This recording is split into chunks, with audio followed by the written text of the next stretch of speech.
On dit que la plupart n'arrivent jamais jusqu'ici. La plupart abandonnent avant de comprendre que tout cela, la fatigue, la solitude, les jours où tu voulais disparaître, faisaient partie d'une épreuve silencieuse. Et toi, tu l'as passée. Mais il y a quelque chose d'étrange. Personne ne t'a dit quelle était l'épreuve ni quand elle avait commencé. Tu sais seulement qu'aujourd'hui tu t'es réveillé différent, avec la sensation d'avoir franchi un seuil invisible. Peut-être que l'épreuve c'était ta patience quand tout te faisait mal. Peut-être que c'était continuer d'aimer quand personne ne le méritait. Ou peut-être, simplement ne pas devenir comme eux.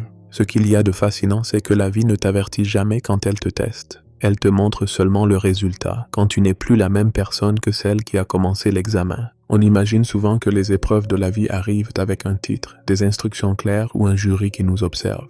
Mais la vérité est bien plus subtile et troublante. Les véritables épreuves ne s'annoncent pas, elles s'infiltrent. Elles commencent le jour où quelque chose, ou quelqu'un, te brise et que personne ne te regarde. Elles commencent quand tu souris alors qu'à l'intérieur tu t'effondres. Elles commencent quand le monde continue de tourner et que tu réalises que tu n'y trouves plus ta place. L'épreuve finale n'avait ni questionnaire ni date limite. C'était plutôt une simulation déguisée, un système conçu pour voir si tu allais devenir le même type de personne que celle qui t'a blessé. Beaucoup échouent là.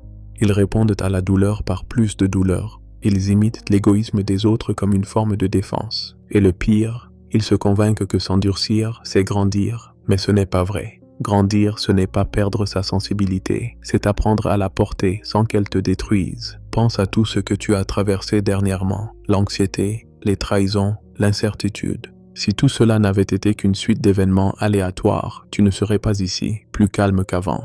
Tu lis ceci parce que quelque chose en toi a choisi de ne pas se briser, même quand tout y poussait. Peut-être as-tu échoué 1000 fois, mais tu ne t'es pas endormi dans ta douleur. Et cela, aussi simple que cela paraisse, te distingue de la majorité. Regarde autour de toi, il y a encore des gens prisonniers de leur épreuve. Des personnes en colère, amères, vides, persuadées que le monde leur doit quelque chose. Elles n'ont pas compris que l'épreuve n'était pas de gagner, mais de comprendre. Comprendre que la vie te juge plus sur ta réaction que sur ton résultat, et que lorsque tu cesses d'attendre la justice, mais continues à être juste, quelque chose en toi s'élève à un autre niveau. Le jour où tu as cessé de chercher la vengeance, tu as réussi l'examen. Le moment où tu as pardonné sans qu'on te demande pardon, tu as validé le module le plus difficile. Et lorsque tu as choisi la paix plutôt que l'orgueil, sans t'en rendre compte, tu as coché la bonne réponse. Parce que l'épreuve finale n'a jamais porté sur ce qu'on t'a fait, mais sur qui tu as choisi de devenir après cela. Il y a une chose que peu de gens comprennent. La vie ne te note pas sur tes victoires visibles, mais sur les batailles silencieuses que personne ne saura jamais. Tandis que le monde célébrait les diplômes, les achats, les photos parfaites, toi, tu passais un examen invisible, celui de rester debout quand tout s'écroulait. Et tu ne t'en rendais pas compte, mais chaque nuit où tu as pleuré sans rien dire à personne, tu gagnais des points. Chaque fois que tu as mordu ta langue pour ne pas répondre avec haine, le système t'accordait un juste.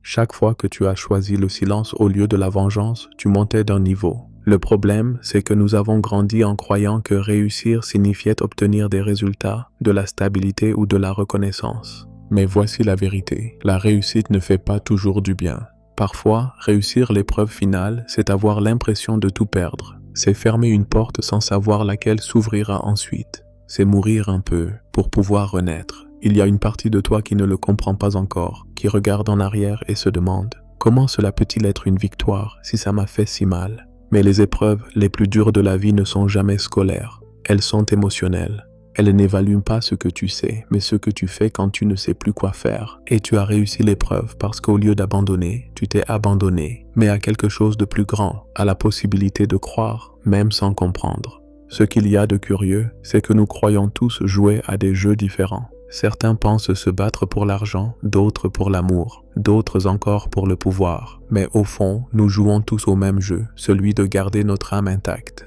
de rester humain dans un monde qui récompense le contraire. Peut-être que c'était ta dernière épreuve, comprendre que tu n'avais rien à gagner, juste à te souvenir de qui tu étais avant que la douleur ne t'apprenne à te masquer. Et c'est là que presque tout le monde échoue, parce qu'ils confondent force et froideur. Ils croient que guérir, c'est devenir indifférent. Mais non, guérir, c'est pouvoir regarder ce qui t'a blessé sans vouloir le détruire. Et ça, même si personne ne le voit, c'est le plus haut diplôme spirituel. Regarde ton reflet un instant. Oui, il y a des cicatrices, oui, de la fatigue, mais il y a aussi une paix qui n'existait pas avant. Cette paix n'est pas venue gratuitement, c'est le diplôme que l'on reçoit. quand on comprend enfin le sens derrière le chaos. L'univers, Dieu, la vie, appelle-le comme tu veux, ne te punissait pas. Il te calibre et il t'observait tomber, non pour te juger, mais pour voir si, au plus profond de toi, tu pouvais encore garder la foi. Et tu l'as fait. Même quand tu as dit « je n'y crois plus », quelque chose en toi continuait à respirer l'espérance. Et cela a suffi. Tu sais maintenant que ce n'était pas une épreuve pour prouver ta valeur, mais pour te rappeler que tu l'avais déjà. Voici la vérité la plus puissante. Il n'y a jamais eu d'épreuve finale à l'extérieur. Tout se passait à l'intérieur de toi. Ce n'était pas toi qui essayais de survivre à la vie. C'était la vie qui essayait de te ramener à toi-même.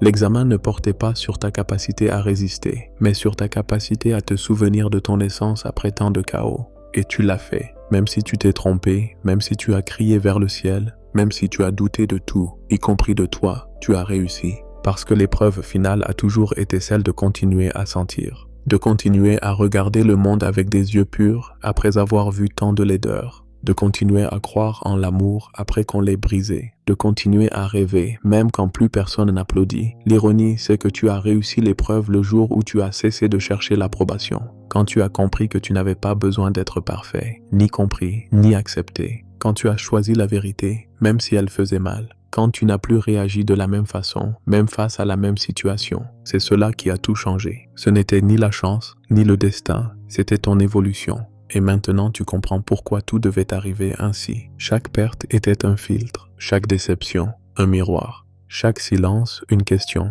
Vas-tu abandonner ou vas-tu t'éveiller? P-K-C-E-P. Et tu t'es éveillé.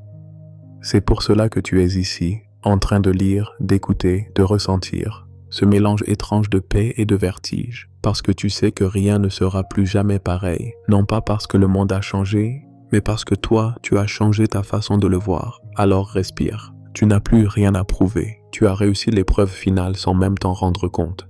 Simplement en restant fidèle à toi-même. Même les jours où tu ne savais plus qui tu étais. La fatigue que tu ressens en ce moment n'est pas une faiblesse, c'est l'écho d'une bataille remportée. La tristesse qui revient parfois n'est pas une régression, c'est simplement le rappel que tu restes humain. Et ce cœur, plein de cicatrices, de fissures, d'histoires, c'est ton trophée. Car tu l'as enfin compris, il ne s'agissait pas de survivre à la douleur, mais de ne pas devenir elle. L'épreuve finale n'était pas de vaincre quelqu'un, mais d'embrasser la vie sans armure. De recommencer à faire confiance, même quand ça fait encore mal. De continuer à marcher, même quand le chemin ne promet rien. Voilà la véritable victoire. Et maintenant tu le sais, chaque larme était un langage secret, chaque chute une leçon cachée, chaque fin une graduation silencieuse. Tu t'es transformé peu à peu, sans certificat, sans diplôme, sans témoin. Et aujourd'hui, tu n'as plus besoin de reconnaissance, parce qu'au plus profond de toi, quelque chose murmure. Tu as réussi.